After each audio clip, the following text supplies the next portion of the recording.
NACN Real Table Talk with Caprice Flanagan. Hi everyone, so you're listening to my first ever podcast by Caprice Flanagan. It's called Real Table Talk. I'm here with Maddox, Alan, aka Belfast Grimemen, and Marc, Doak.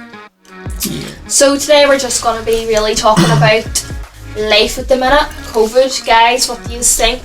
It's a weird time we're living in. How are you feeling with the whole COVID situation?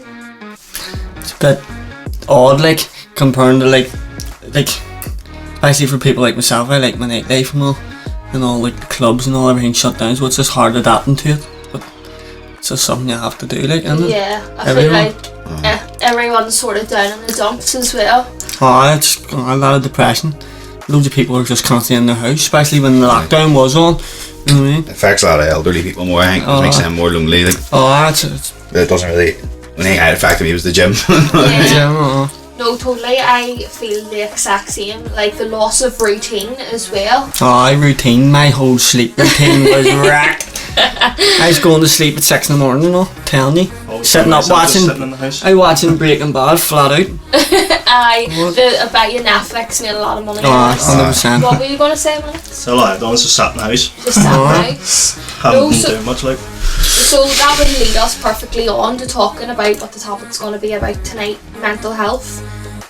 So just how has your mental health been during COVID? I know personally mine was really badly affected. I was still working, but having just work and no sort of release, as I say, the gyms and everything was shut. Yeah. So you were just working, coming home, and you were demented. You were ready to pull your hair out. I know I was anyway. So I couldn't even imagine how someone might have thought might have felt if they've lost their job. How were you guys during it? I was terrible, at one point, especially when the routine stuff happened, when my routine changed. Every time I woke up, I was just depressed all day long, and just sitting, eating junk food, watching Netflix, up every night. No routine in life, there's nothing to do, as you say, gyms or nothing, so even my health was starting to go downhill a bit. Yeah. And it wrecks your mind too, because you're enough time for too much time for yourself, too much time in your mind. Yeah. It was pretty much the same for me. Pretty much the same for me, because I usually go to the gym and that was a good release for me. And that's your release. Whenever I wasn't getting to go, didn't feel the same. And the same thing you were saying, just eating loads of junk food and just lazing about and made you feel depressed and miserable. I mean, definitely. So it's pretty much the same thing. Not being able to go to the cinema destroyed me. What were you saying? Not being able to go to the cinema, just having to work every day. I know. Yeah. It's actually what hurt me too is that I have 3 kids, so I like to go out and do stuff with my kids, and even kids' parks were shut. You could literally do nothing but do draw and flipping board games with them, and it bores them after a while. So I'm sure your house is ready to beat the life out of each other. Definitely. Yeah, that's another thing that I would mention as well. I'm sure families just being cooped up in the house, relationships as well. I don't know how many people that I seen that were broke up. They broke up because of COVID. Or else ended up pregnant.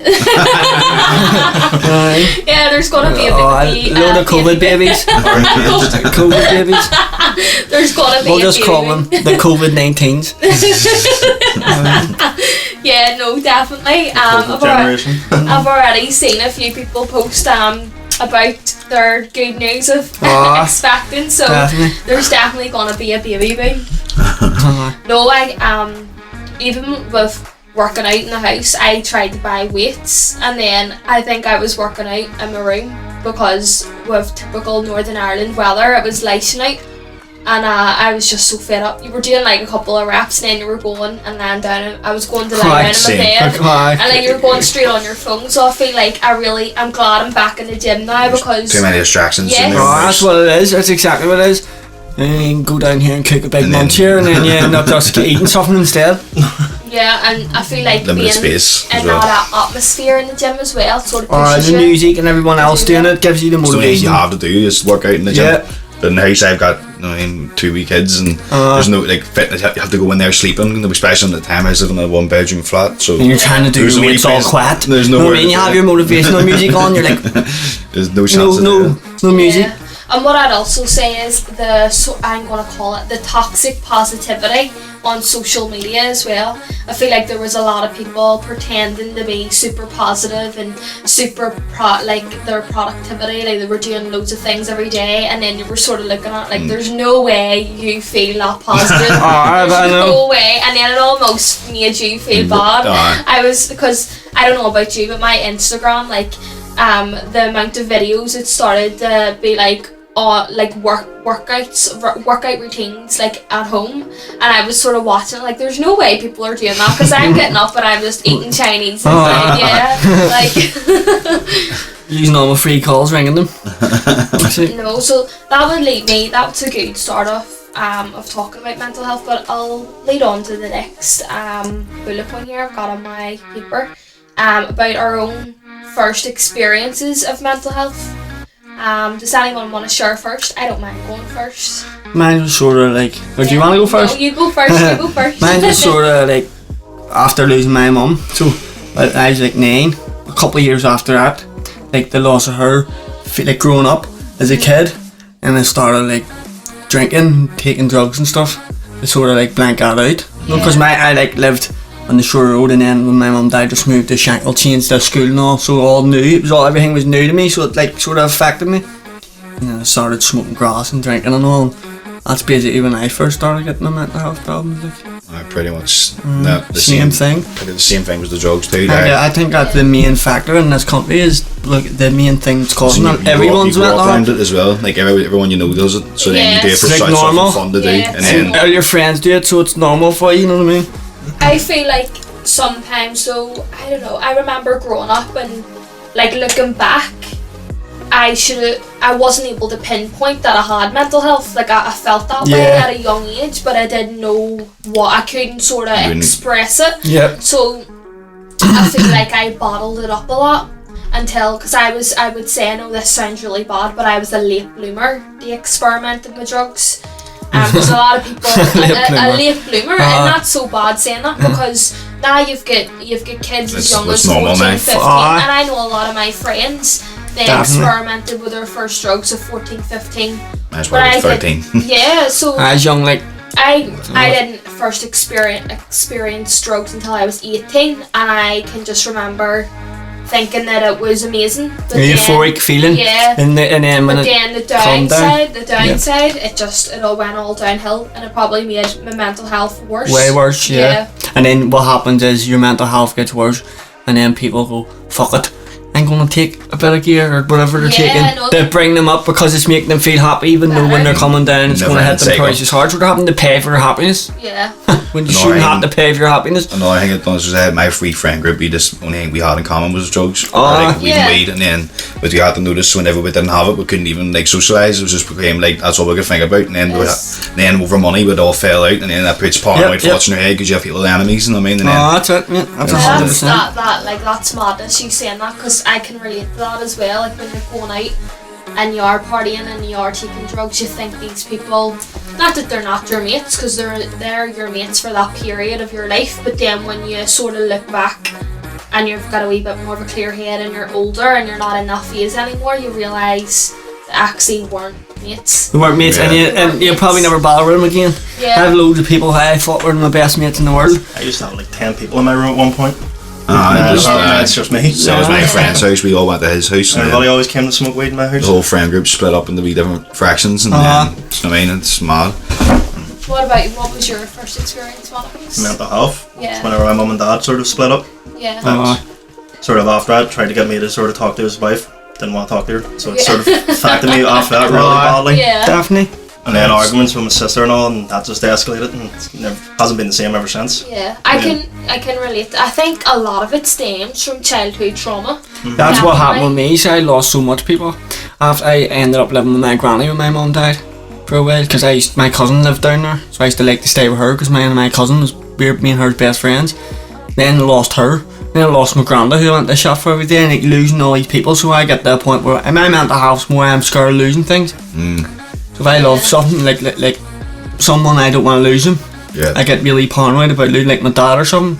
That's where it comes down to with me. Like I think mine definitely stemmed from the relationship that I grew up watching with mum and dad. It was a very abusive relationship. It was like domestic violence, but at the time, to me, that was the norm. Just normal. That was normal because I didn't see anybody else's. So I grew up thinking that relationship was grand and that was normal. And I'm coming home from school and there was fights and my mum was hitting my dad and stuff, or my mum. Sorry, my dad was hitting my mum. She'd be raging. So like in fights, it was just mental. But I feel like when I sort of bottled all that up, and I always try to explain it as when you bottle all this up, it's sort of like swallowing the poison yourself because you're not venting, you're not getting it out. And it started to come out in my life in different ways.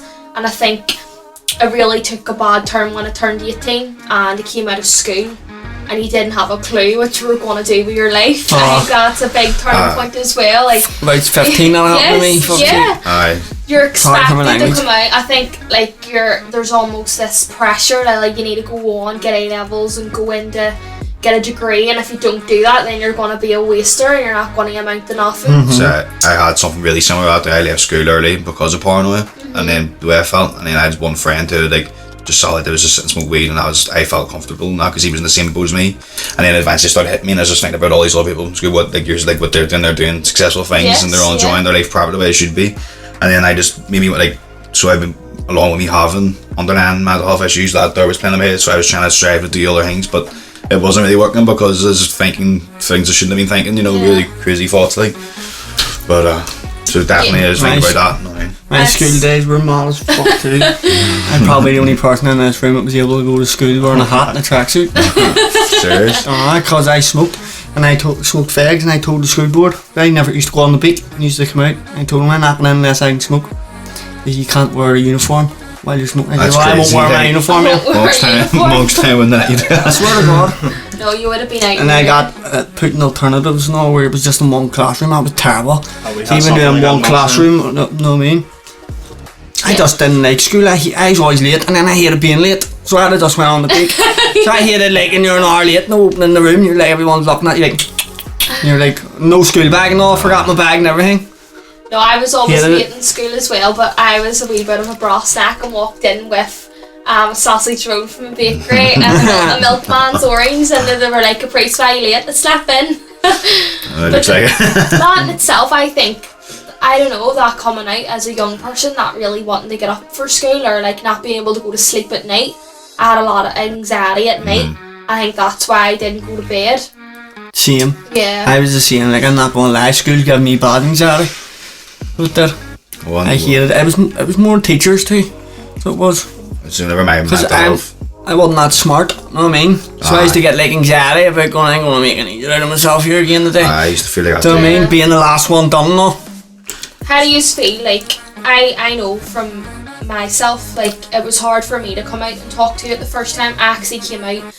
I'm very grateful for youth work because I want to be a youth worker, but I think the reason why I want to be a youth worker is because it helped me so much when I was like 17, 18, 19, and I can remember doing this thing called Life Maps, and it's where have you ever done it before? No. So it's sort of like group therapy. Honest to goodness, it changed my life. So you were given like a half an hour and you were given this big page and you just had to write out about your life, and you could have skimmed over the surface as much as you want, or you could have went really in depth. And I decided, do you know what, fuck it, I really want to go in depth with this, because I've done a few of them before when I was younger, but I knew I wasn't ready to talk about it. And I can remember standing and going really in depth and just crying and crying and crying, and afterwards thinking, oh my god, people are going to think I'm a nut job, and then slowly but surely more people got up and they were going in depth as well, and then it was like this, more normal. It was like this. Do you know when the penny drops or the light switch goes on and you're like, hold on a second, we're actually all human beings. Like, we all actually probably feel the same way. Everyone has their problems. We're just scared to talk about it, especially men. NACN Real Table Talk with Caprice Flanagan. Men get mental health, men get suicidal thoughts, men get depression, but men get told the way's up. If they're talking about it, people go, oh, glaze up, you'll be alright. Nah. Maybe people should say to them, like, it's a wee thing I shared on my page, ask them, are they okay, or they need to talk, but men feel like they have to be men. And hold it in. They have like, it's like a pride thing. It's toxic like, masculinity. There's nothing wrong with me. Yeah, it's toxic masculinity where that's the way you 100%. 100%. I feel like, do you feel like growing up in your friend group as males? Did you? Because I know, like, females, we talk about everything. Like, we talk about everything. So I don't know how men's groups go. Like, you probably sit and talk about Xbox. Do you sit and be like, "Here, mate, how you feeling today?" Or I would with my close friends. Like, we would be like my close friends. You could open up them. Open up to them. And they would open up to me, but I still think not 100%. I think a load of men would fight their battles in their own inside. Like. When I did have like a friend group back in the time when I was saying with them used to smoke drugs and all, like it'd be like a certain percentage, like half a group I could talk to, like, and then whenever it was all together it was more just like, you know, just being like talking rubbish. I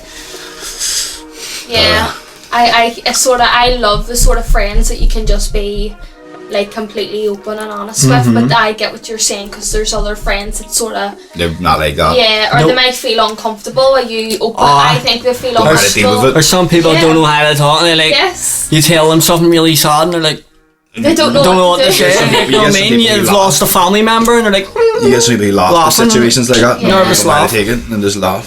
Suppose people deal with it in different ways. I could get a nervous laugh, like. Nah. So I can't. Can you, when you were dealing with like your mental health, do you have any experience of like going to ask for help or going to the doctor, or what was your experience with that? I've been to doctors, like, been the doctor myself. How was your experience when you asking Marc? It's like I obviously told them what the things I was happening and believing in, and then, you know, they were just asking me loads of questions and then put me on medication. But as I didn't, like, I was worried. I was actually worried to tell them, like, because the things I was believing, I was actually worried they were going to lock me up. Like, the things I was believing in, they're not mad. Like, they says to me, like, if I didn't take my medication, I would get locked up, or they'd give me an injection. Like, I had no choice in it, because I wanted to say I didn't like the medication I was on. But so I told them I didn't take it because I didn't like it, and they says you'll end up going somewhere. They'll inject you. You know what I mean? But do you think it helps? Yeah. Well, my experience. To be honest, the main thing that helps me is exercise and rapping, rock music. See, my experience with it, so I was already taking drugs. You know what I mean? And they're handing me more drugs. Exactly. Do you know what I mean? Like they're handing me downer drugs. Yeah. You know what I mean? They made me worse, give me nightmares and all. Make you a zombie. Instead, like, they'll just, you come in, you'll tell them what's wrong with you, they'll just go, right, well, here's a script, there's fucking diazepam, Seroquel, antitryptyline, whatever. Here, away you go. Right? Send you out. They don't tell you that, but you're trying to tell them, like, all I'm doing is sitting in the house, I don't exercise, I don't do nothing. They don't tell you, well, first start, you should go to exercise. That's the first thing you should look after your body. Yeah. You know what I mean? Look after your body as your temple, you know what I mean? Look after yourself. You know what I mean? And it's not. Where they're giving you drugs that make you just go, yeah. And you can't even get up. The drugs made me worse, so that's why I'm not taking them. I know what you mean, like, it's not they should try to exercise first, but what I was saying is like just depends what way. I know the way I was feeling, I was in paranoid to go to the gym with anxiety, so I was thinking maybe that'll help me go to the gym. You know what I mean? But I think everyone's different. I think obviously some people need it. I can remember I was 18 and then went down the road of taking drugs, and it was all amazing at the start.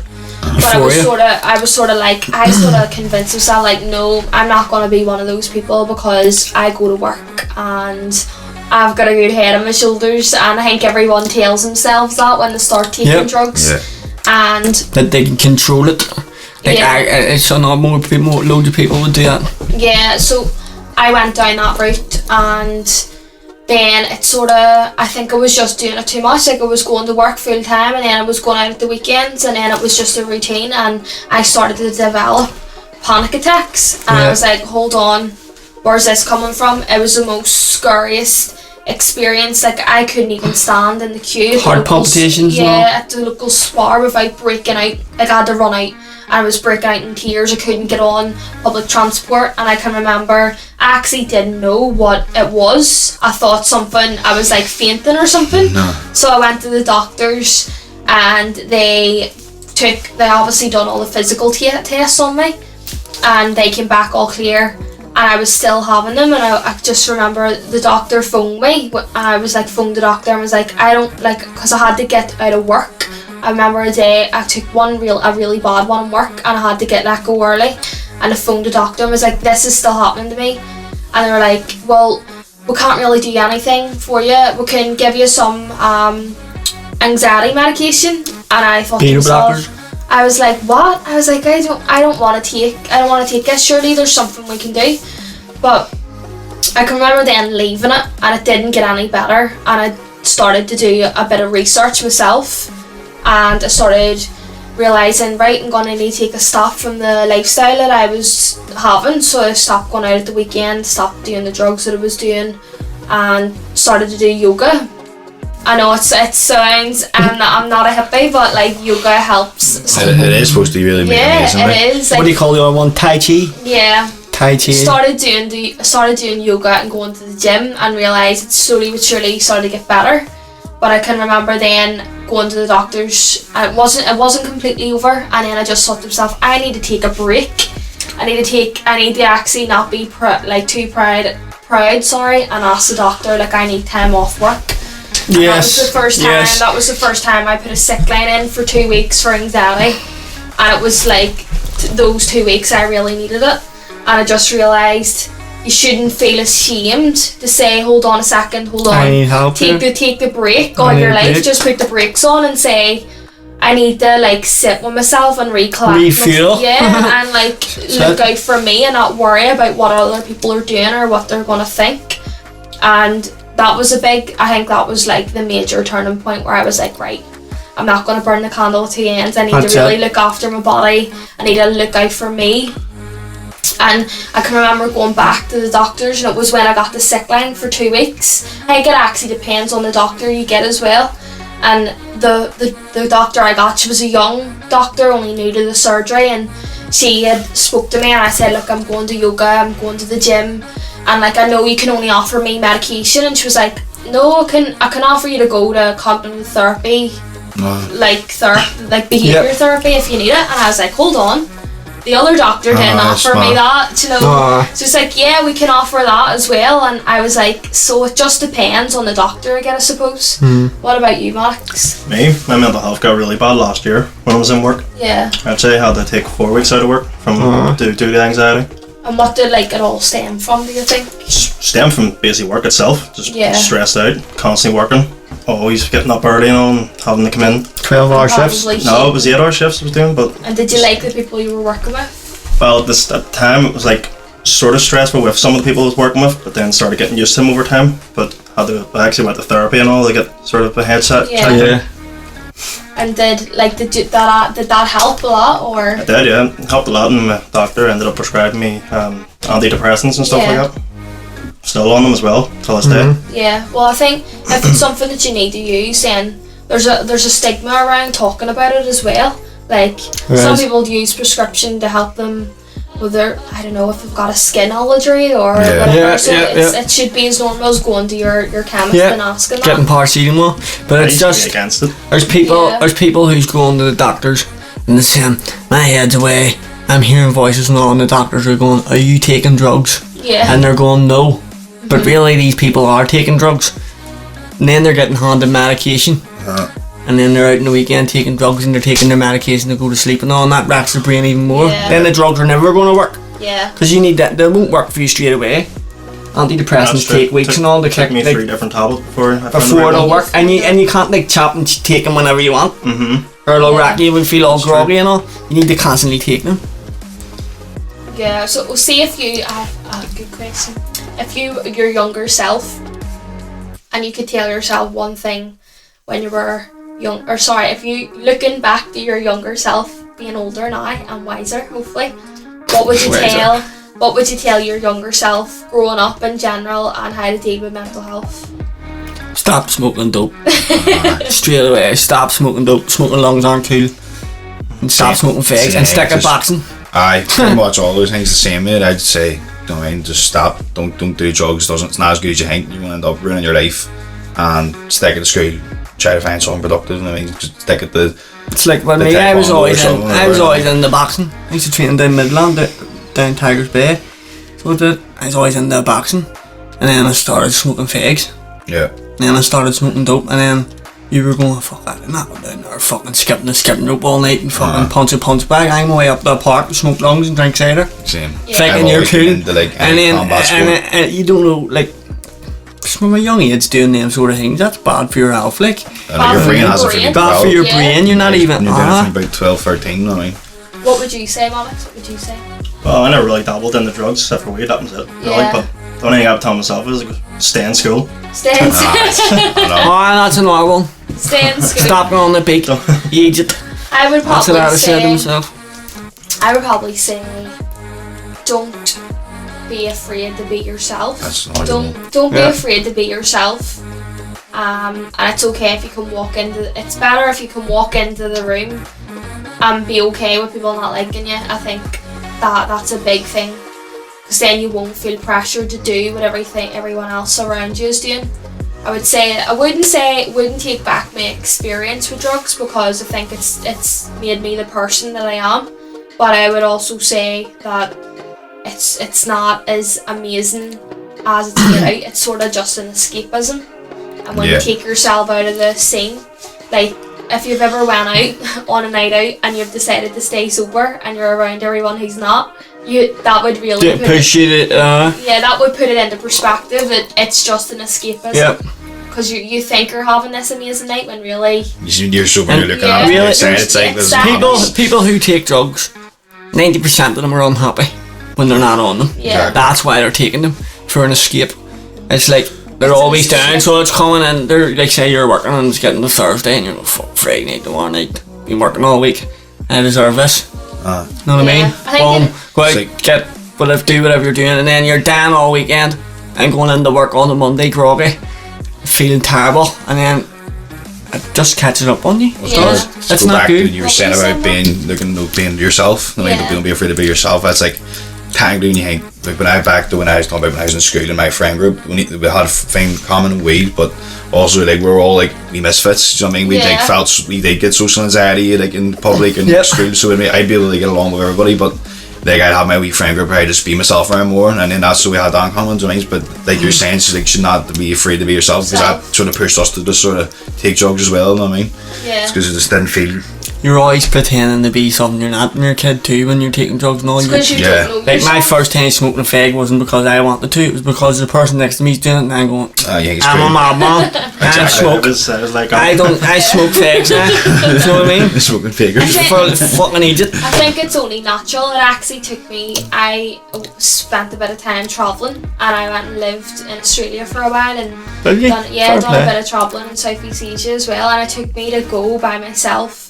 And then once I came back from that trip, I just seen the people that I grew up with and the area that I lived in and the country that I lived in a completely different light. And I think that's what taught me how to be myself, if that makes sense. I would also say look after your body as well. That's another tip. Honestly, go to the gym. It's like healthy man. It is. It's like a good addiction. It's like drugs, but positive addiction. Yeah, it's a positive addiction. And productive. It's a positive addiction, and I would think they need to. Obviously, they do. I can remember them reinforcing it in school, but they need to enforce it like in schools and youth groups, that you need to sort of find a positive outlet when you are dealing with stuff like family issues or like mental health or low self-esteem and whatever. I think schools should also let kids have a choice when it comes to PE and all. Some people who do have anxiety and all, and they don't want to go to PE.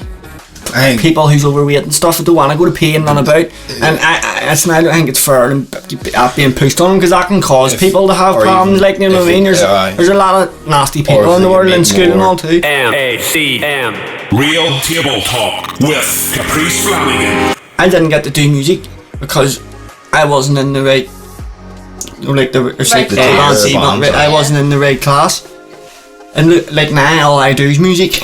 Yeah. So where could I have been if I had learnt music in school? I might not have went on it, because I've always loved music, DJing and all. Well, if I was learning to produce music, where could I have been now? I think in a roundabout way, if I can sort of explain what you are saying, that school should maybe focus more on individuality in people's, because not just fair them on to pay. Obviously there's a curriculum that teachers need to follow, and then they also need to get results from that curriculum. But they've been following that curriculum for from my mum was at school, and my mum kind of changed it. Do you know what I mean? I feel like if there was more choices and there was more sort of self-expression with younger people, I never really understood why you couldn't come into school with purple hair if you really wanted to have purple hair. Because it's not going to stop a child from doing trigonometry and maths if they had purple hair. You're just letting a child express themselves. I can't say I was allowed to wear a hat. I suppose. Only because it was in one classroom. I wasn't allowed to walk about the school or even let on I was at the school. But on the average majority basis, it's really strict about uniform and all. Do you know what I mean? Yeah. And it's some of it's a bit silly. I was just tired. I hated school the way I was in it. You know what I mean? I've had some good memories in it too, but it's just all the people in my year and my class and all, I just didn't like it. No. I had a good experience with school, but I feel like there was a lot of pressure on, because I was intelligent in school, so I got my grades and stuff, but I feel like I felt the pressure of, if you don't get those grades, you're going to amount to nothing. So that gave me sort of I put my self-worth in what I could achieve on a paper, on a test, and not my self-worth because I'm me and I'm a good person and do you know what I mean? I think a lot of people put their self-worth and their self-esteem and their confidence on what they can do, how much money they can make, what car they drive, how many likes they get on a photo. That's what it is. Social media, that's what kids live off now. It's all social media, likes. Yeah. So I feel like people are walking about with this what's the word I'm trying to say? It's like this. It's not it's a false sense of self-esteem and self-worth. Delusions of grandeur and that's means that's what it does. They just believe you're something better than you are because of a thing that doesn't even really exist, in social media But it's making everyone really insecure, and I feel like that's what gives a lot of men and women bad mental health problems. Social media is a fucking bad place too, because there's people who someone could rate a status and someone else could copy it and get 1,000 likes on it, and that person will get 2 just because no one else likes it. People don't like it. People don't read what they're liking. They go, there's 12k likes on it, just like that, without even playing it. But see, if you have mental health issues to begin with, see, when I first made Facebook, you know what I mean? With my mental health, I was paranoia, so I had to delete it because people were putting out statuses by other people talking and you're thinking, and it's always about me. It's my head. It's always about me. Do you know what I mean? So I had to delete it, and then even still now, this day, sometimes I have to turn off my phone, go off Facebook, because when someone's saying something, I'm I started getting anxiety, overthinking, and trying to read the comments that is about me, and I was like, how could it even be about me? Ruins relationships and all too. Social media ruins a lot of relationships. It's really true. Oh, that's so 100% true. Ruined loads of relationships. What do you think about the whole social media thing, Maddox? I think it's just crazy. It's absolutely nuts the way it is. Bring back Bebo. Share your 3 love. I remember the Bebo days. Fun. Top 16 though. I never used any of that. The first. You use Bebo? Yeah, I love Bebo. Facebook was and I can't even get in there. I have some cracker videos and all on Bebo. What were you saying, Maddox? Facebook's the only one I've ever used, and I wish I never did. Yeah, it can be. I think it can be used as a positive. Yeah, if you're using it in the right way, Yeah, what would be your experience on the raps? Because I know you guys, you haven't. I would love you to sort of tell your story on how you had bad mental health and then you turned your rap and stuff like that. So if you just want to share, I'll go first. I will. Go ahead, Marc. So as I said, when I left school early because of that. It was my mental health, but it wasn't as worst. I was just paranoid. And then when I started to get that eye opener, I was talking about back, where I was saying about you start to overthink about everybody's doing something in life. And I tried to do something I thought would be good at and didn't need grades for, any qualifications. Yeah. And then tried to do fighting, basically MMA, and then I just didn't stick to that. Started writing raps just to try to help clear my head, and then through time, actually started feeling proud of them. Do you know what I mean? Yeah. And then And it's only this now I've actually put them somewhere and it's getting a good positive feedback. But do you know what I mean? So the things was I just writing about the way trying to explain why I done them and where my head was at the time. Yeah. Do you know what I mean? And how it's a really good positive thing for a lot of people over here could use. Like, I think if they're going through some of their stuff. 100%. Yeah. And what like explain to me how you felt when you first released your first ever rap on Facebook. Like, what was that feeling? Were you First like, so scared? First it was alright, and then when I started seeing like half a rough cool, you know, comment. They were like rallying you on. I actually started getting anxiety. People started sharing it and sharing it. I started getting anxiety and nervous, and then afterwards it was like, you know what I mean, and they gave me a really good positive feeling. Yeah. And then the one thing I would say though, when someone in the area like Rathcoole or any working class area in Northern Ireland does well, people go behind. People rally behind you. Only I think there's a small minority that are always going to be negative, but I feel like that's more of a reflection on them as people.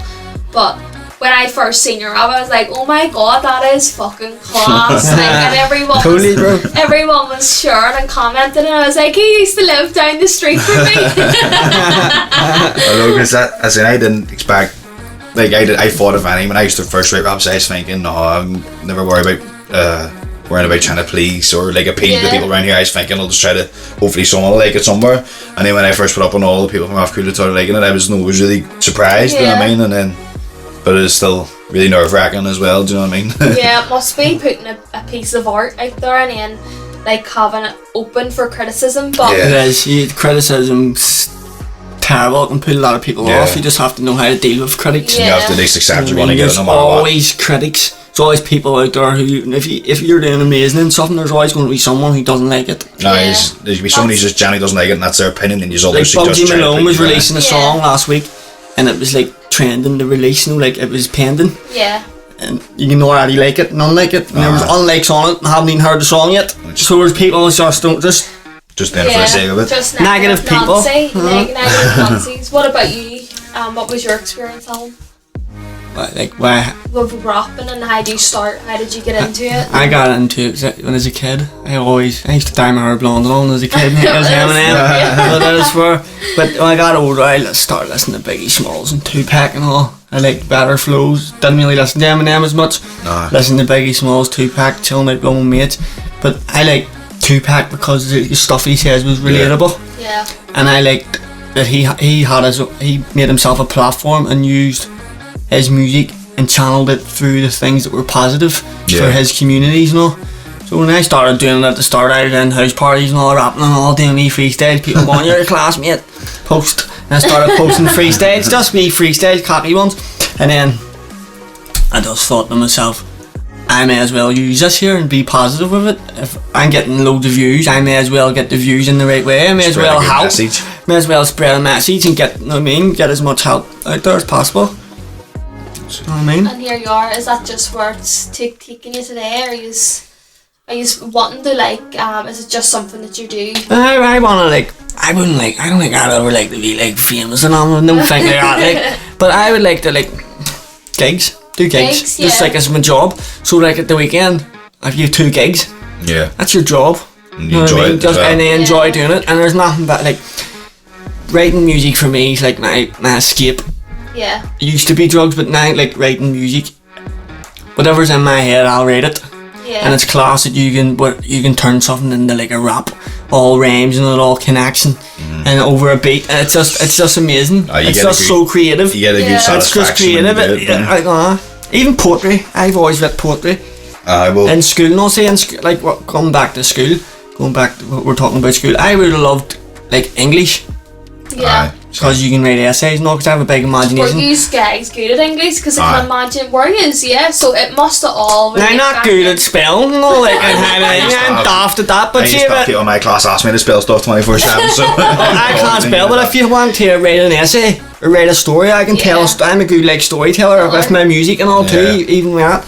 But creative writing. I'm just creative, art and all, even in art, I was always creative. But if I didn't like something, see Maz used to pickle my brain. I had to be helper and all. I hated Maz used to pickle me. I used to just go, no way. Not doing that. That's brain fart. Speaking of school, that's another thing I was going to say is I was decent in school. You know what I mean? I used to be in one of the top bands, and then I got lowered for skipping school for beacon. No, that's what happened.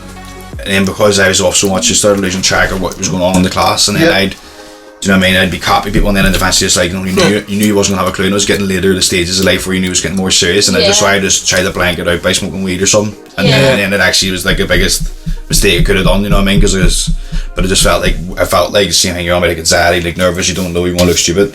So I hated exams and all, you know what I mean? But it was like that was me, exams, right? But I was actually like, you know what I mean, considered like I was decently smart, you know what I mean? But I just messed it up. So was I, mate. I was smart enough, mate. It was just, if I didn't like it, I'm not concentrating on it. Yeah. If I like something and I want to do something and my eyes hit that, I'm aiming for it, I'm doing it. But see, if I don't like something, I'm like, I'm not putting my brain through this. No way. Maths is one of those things. It's like I took my dad to explain maths to me. Like they actually understand it. Like teachers Still explained don't it. It was hard. understand My dad taught me wee ways just to.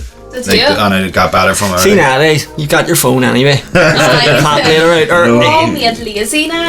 That's what I'm saying. Google. See now, the kids won't even learn as much in school now because they've got everything in Google. They'll think, I don't need to learn that. But should that not tell you then? Maybe schools need to change their curriculum. Definitely. Like I can remember learning maths. I was I got put into the higher tier, so we were doing trigonometry.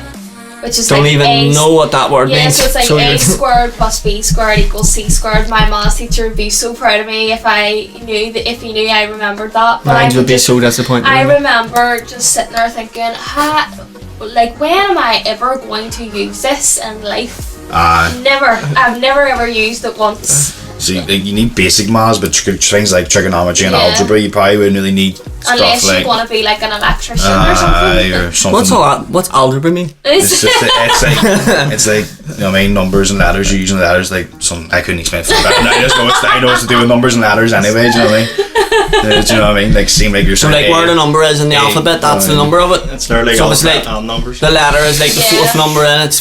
It's load of rubbish anyway. So D4 is D4. I mean, you can put it in your. I don't have a clue. I ain't counting out easy like algebra.